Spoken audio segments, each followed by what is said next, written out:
کعبہ شریف یہ وہ جگہ ہے، یعنی 1000 بار کسی نے کعبہ دیکھا ہو یا کبھی بھی نہیں دیکھا،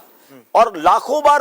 ویڈیو میں دیکھا اور تصویروں میں دیکھا ہو، لیکن جب فرسٹ ٹائم بندہ کعبے کے سامنے جاتا ہے نا،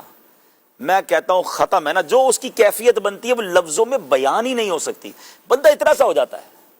اس کو لگتا ہے کہ میں کہاں آ گیا ہوں،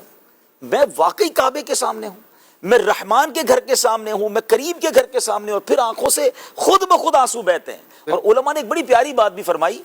کہ جو یہ ہے نا کہ کعبے پر پہلی نگاہ پڑتے ہی دعا قبول ہوتی ہے، فرمایا اس کی ایک وجہ یہ ہے کہ کعبے کو دیکھ کر تمہارے دل پر جو کیفیت طاری ہوتی ہے نا، ایکچول وہ کیفیت کی وجہ سے دعا قبول ہوتی ہے۔ یہ کیفیت وطن میں طاری ہو جائے تب بھی دعا قبول ہو جائے گی۔ تو کعبے کو دیکھ کر واقعی، یعنی ناظرین آپ کو شاید میں الفاظ میں نہیں بیان کر پاؤں گا، جو گئے وہ میری بات کو ایکسپٹ کریں گے، اسپیچ لیس۔ کعبے پر پڑی جب پہلی نظر، واقعی کیا چیز ہے دنیا بھول گیا، انبلیویبل۔ یقین کریں ایسا دل کے قریب یہ شعر ہے۔ صرف الفاظ نہیں مانگتے، کبھی اشک مانگتے ہیں، کبھی دل مانگتا ہے، کبھی کیفیت مانگتی ہے۔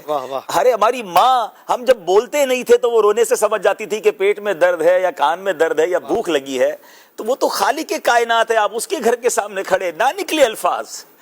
وہ ہماری کیفیت جانتا ہے کہ میرا بندہ کیا لینے آیا ہے، اس کی دل میں تمنا کیا ہے، اس کی پرابلم کیا ہے۔ بس کعبے کو دیکھتا رہے بندہ، کچھ زبان سے نہ بھی کہہ پایا تو کریم کے در پر آئے ہیں۔ مجھے بتائیں نا ناظرین، ہمارے اور آپ کے گھر پر کوئی آ جائے تو ہم کیا کہتے ہیں، یار گھر پہ آ گیا ہے، اب تو اس کا خیال رکھنا پڑے گا، مہمانوں کا کتنا ٹیک کیئر کرتے ہیں۔ تو جو کریم کے در پہنچ جائے اور پھر دکھی دل کے ساتھ پہنچے، تمنا لے کر پہنچے، تو نہیں آئے گا خالی۔ اس یقین سے جانا ہے مکہ پاک میں کہ اب اللہ کے گھر پہ جا رہا ہوں اور کریم کے در سے لے کر آؤں گا۔ واقعہ میں نے پہلے بھی سنایا، لیکن کہتے نا کچھ الفاظ ادھر لگتے ہیں، کہ ایک صاحب نے بتایا کہ کعبے کے دروازے کے سامنے، اچھا میں نے کہا نا واقعات سب کے ساتھ ہوتے ہیں، تو واقعی کبھی کبھی تو وہ کہتے چنگاری ہوتے ہیں کچھ لوگ، برابر میں بیٹھ کر ایسے دعا مانگ رہے ہوتے ہیں یا ایسے الفاظ سے دعا مانگ رہے ہوتے ہیں، ہمیں کرنٹ لگ جاتا ہے کہ یار یہ کیسے بات کر رہا ہے اللہ تعالیٰ سے، اور اس کی کیفیت کیا ہے۔ تو یہ ہمیں نہیں پتا ہوتا کہ آس پاس کون کس کیفیت میں اور کس مقام والا آیا ہوا ہے۔ تو ایک صاحب بتاتے ہیں کہ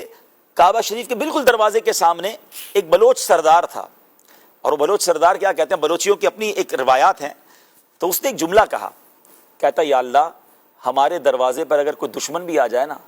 تو ہم اس کو معاف کر دیتے ہیں۔ یا اللہ میں تیرا دشمن نہیں ہوں مگر تیرے دروازے پر آ گیا ہوں، گناہ گار ہوں مگر دشمن نہیں ہوں۔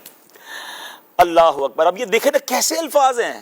کہ دنیا میں دشمن چل کر آ جائے تو لوگ معاف کر دیتے ہیں، تو اگر ہم کریم کے در پر گناہ گار ضرور ہے، اللہ کے دشمن تھوڑی، ہم تو اس کو رب مانتے ہیں۔